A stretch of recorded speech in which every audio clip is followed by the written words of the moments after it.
Rosetta had been at Comet 67P Churyumov-Gerasimenko for over 650 days and had seen many incredible things.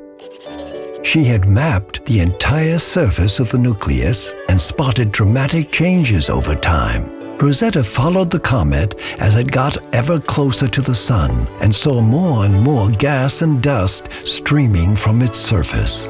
At that time, Rosetta had to keep at a safe distance because the comet was so active and the environment was very dusty. Rosetta knew that astronomers back on Earth were also observing the comet, and she enjoyed seeing the images of how it looked from afar. It made her realize just how vast the comet's tail was, over 10 million kilometers. She explored some of the tail herself on excursions that took her over 1,000 kilometers from the nucleus. There, she studied how the stream of charged particles flowing from the sun affects the comet. Even though Rosetta was far away, she often thought of Philae, who she had not heard from since before their closest approach to the sun. She hoped that he had also enjoyed the view on the comet when it was most active.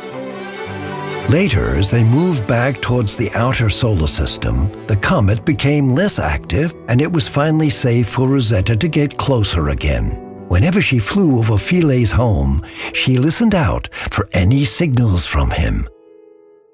She wanted to tell him about the amazing discoveries that the scientists back home had made using the data he had collected down on the comet.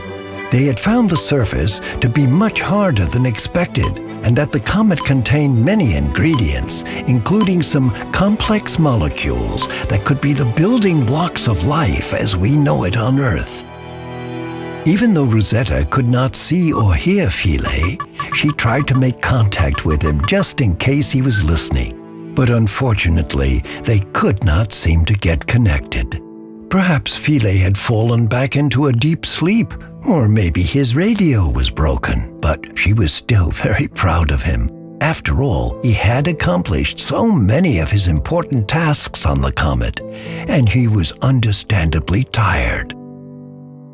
Rosetta, too, had made many exciting discoveries in the last year.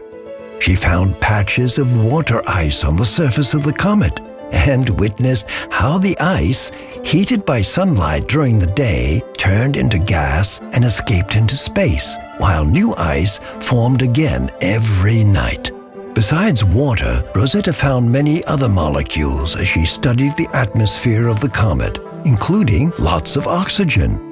Scientists were very surprised to find so much. They thought that most of the oxygen would have reacted with other atoms, but perhaps it had been locked into the ice when the comet formed 4.6 billion years ago. The scientists were excited by what this discovery could tell them about the history of the solar system.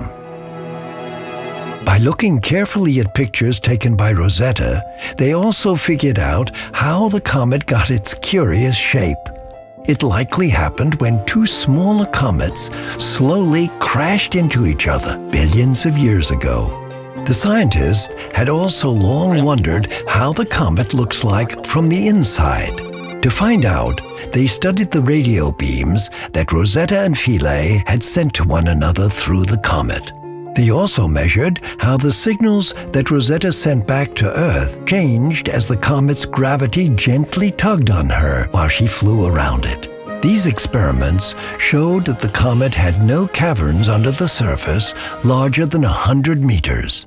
In fact, it was made up of a mix of loosely packed dust and ice grains on the inside.